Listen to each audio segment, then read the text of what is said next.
Where is the Israel-Hamas war headed? Well, nearly 2 years after the devastating surprise assault on October 7, 2023, when Hamas killed over 1,200 Israelis and abducted many in hundreds into Gaza, Israel continues its expansive operations against Hamas in a war it describes as existential. Since then, Israel has gradually taken control over much of Gaza City, claiming nearly half of the city and about 75% of the Gaza Strip, partnered with sustained military warnings to civilians and repeated demands for Hamas's unconditional surrender and disarmament. Yet, with mounting civilian casualties, severe humanitarian corridors, and global scrutiny, Israel insists its strategy remains two-pronged: dismantle Hamas while minimizing civilian harm. But the question that looms now as the battle intensifies and the world watches is, where is the war leading at this point? For this and many more, we're about to look into in today's Flash News. Welcome and do stay tuned.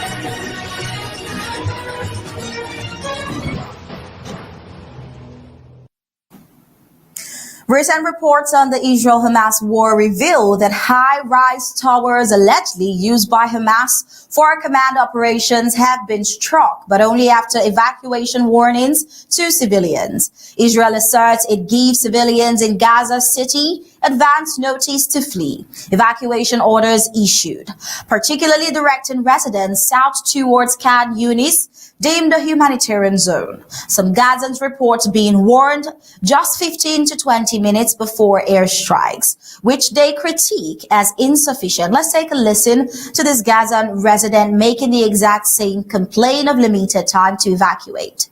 الشعب تعب، احنا تعبنا، احنا بدنا نعيش في البلد هذه، مش طالعين من هان، مش طالعين. انا قبل 50 سنه مع ابويا بنسلكوا في الحجار وتعبت انا، وين اروح انا يا عم؟ وين نروح؟ احنا مش طالعين من هنا، احنا بنقول للجيش يا عمي ايش اللي بدك اياه اعملوا، لكن سيبنا نعيش، ما تقتلناش يا عمي، احنا بنعيش بسلام. كيف الشعب تعب، احنا تعبنا، احنا بدنا نعيش في البلد هذه، مش طالعين من هان. This resident in Gaza complaining about the limited time that they have to become homeless without having to pack anything from their former residence due to the fact that the information was only 15 minutes prior. That's a frustrated civilian of the resident who complains about the fact that his family no longer have any furniture, livelihood, or anything and now left on the streets to roam. However, Israeli officials argue that longer warning periods would foil their operations by allowing Hamas to relocate or prepare countermeasures. In this calculus, Israel positions itself as conducting war differently. The fact that it's willing even to delay target strikes to protect civilian populations, a claim that is not shared by Hamas, which launched its 7th October 2023 attack without warning and directly harming Israeli civilian populations in shelters. Meanwhile, from Paris to London, protesters have marched under slogans like "We stand with Gaza," portrayed Israel's campaign as a war on Gaza and its civilians, and Prime Minister Benjamin Netanyahu has countered that emphatically, calling it propaganda, such as Israel has never engaged in a battle without first urging civilians to move to safety, something that is actually very, very rarely seen in modern conflict. Let's take a listen to the Prime Minister Netanyahu.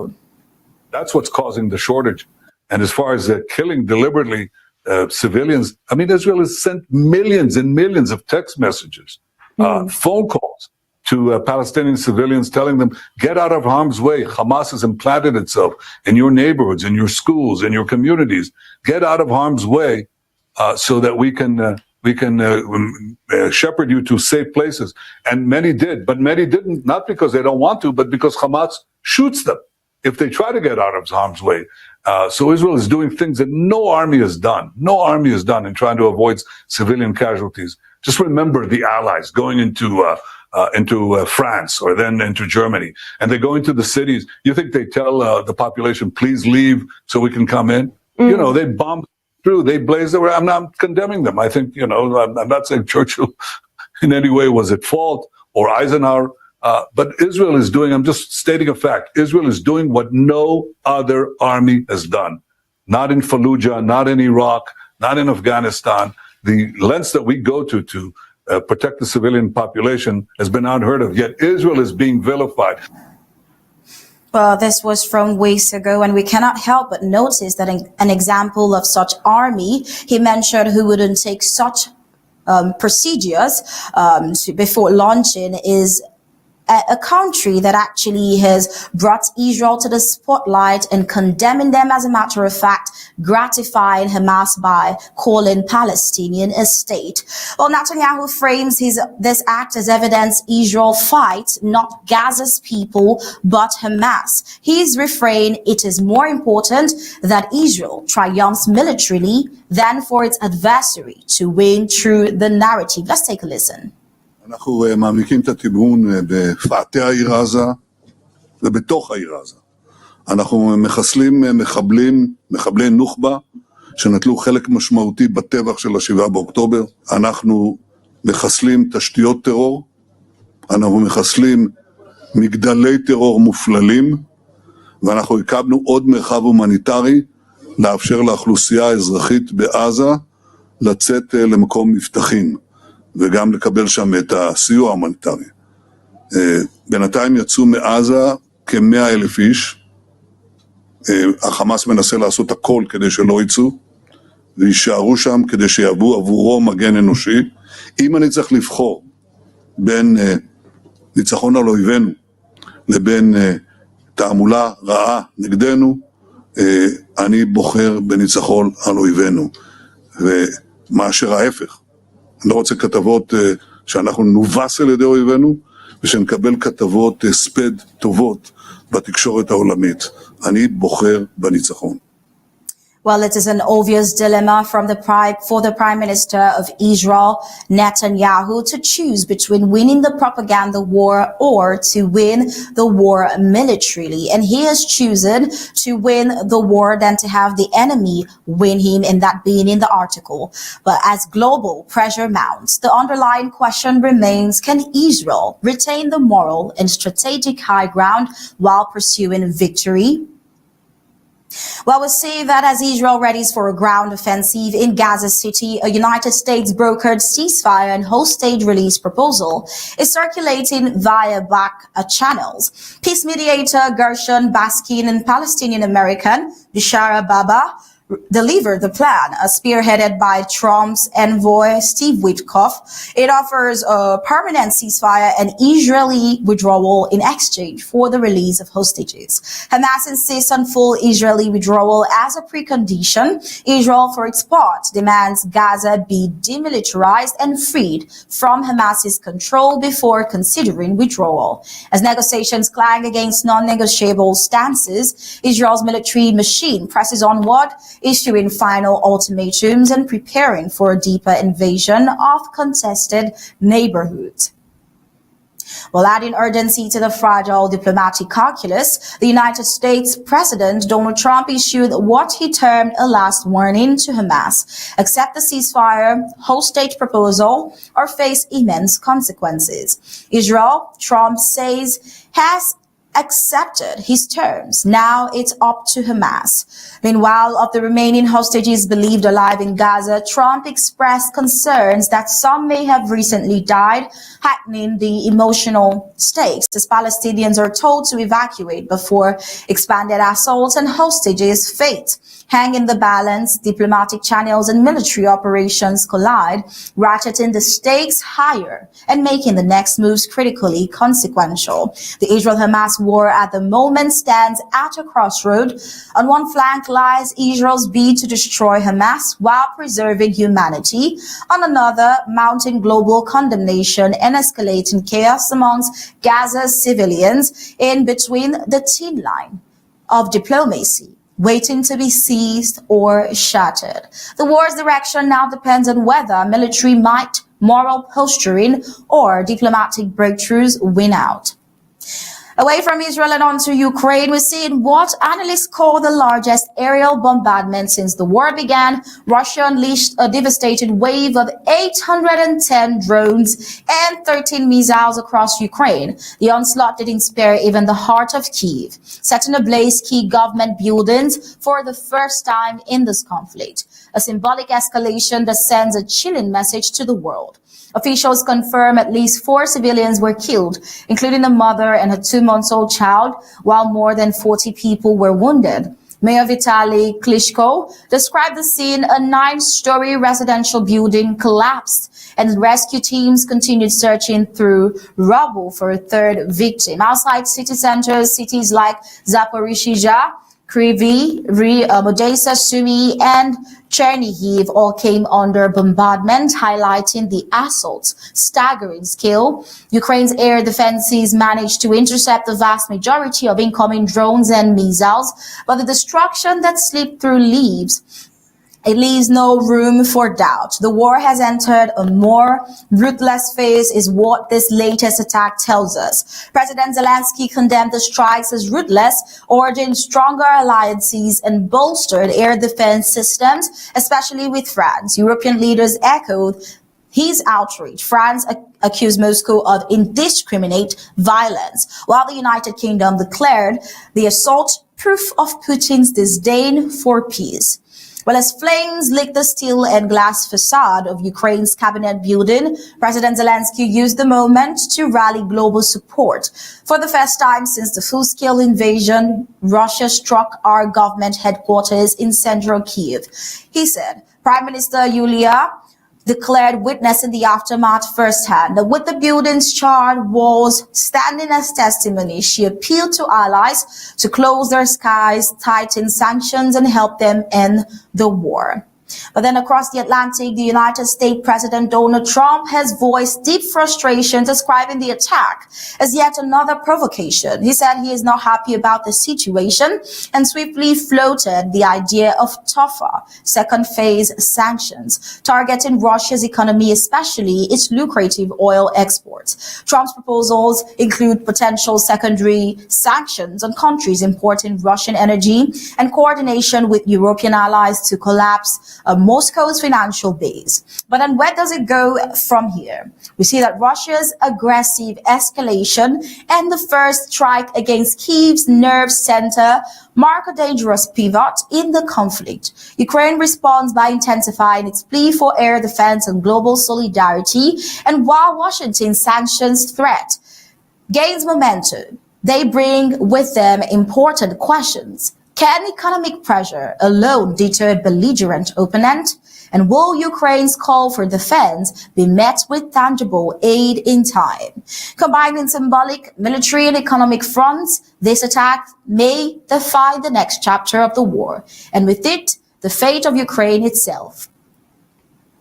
Now, away from the wars with Ukraine and on Israel, and with Israel, we see that President Donald Trump has sent shockwaves through Chicago and the entire nation after making a post, an AI-generated parody image on social media styled after Apocalypse Now.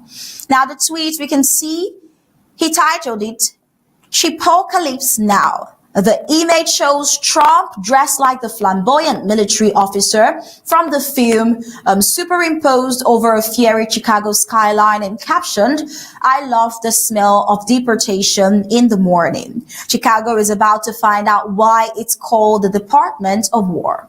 Thousands marched past Trump's tower in a charged response, many waving Chicago flags, chanting in solidarity with immigrant communities and denouncing the threat as political theater masquerading as policy. And we see that in that same tweet, Governor J.B. Pritzker replied, who is the state Democratic governor. He replied, not mincing words, that the President of the United States is threatening to go to war with an American city.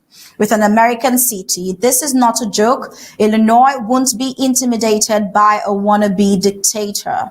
Trump later backtracked, insisting his intention was not to initiate a war, but to deploy the National Guard to help clean up areas he deemed crime-ridden, a tactics he previously employed in Washington, D.C. and Los Angeles. Well, earlier today, we saw that in the White House, he was questioned by people from the press asking about the war that he talked about in Chicago, and he had to clarify saying this. Let's take a listen to President Trump. Why target Chicago and Boston when there are cities in red states with higher crime rates? Yeah.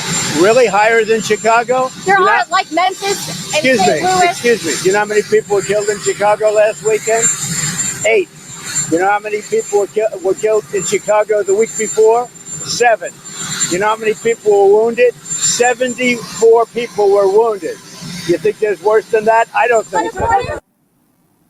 Oh, well, he also clarified in that press statement that he wasn't going to wage war in Chicago. But then officials indicated that plans could involve up to 300 ICE agents operating from Naval Station Great Lakes, fueling fears of mass deportation timed to strike during the Mexican Independence Day celebrations. Well, local resistance galvanized quick action, and Governor Pritzker pledged legal challenges and vowed to file injunctions to challenge any deployment of military or guard forces without the state's consent. Mayor Brandon Johnson echoed that stance, reinforcing Chicago's sanctuary city policy and instructing police to refrain from helping federal authorities, a move aimed at preserving community trust.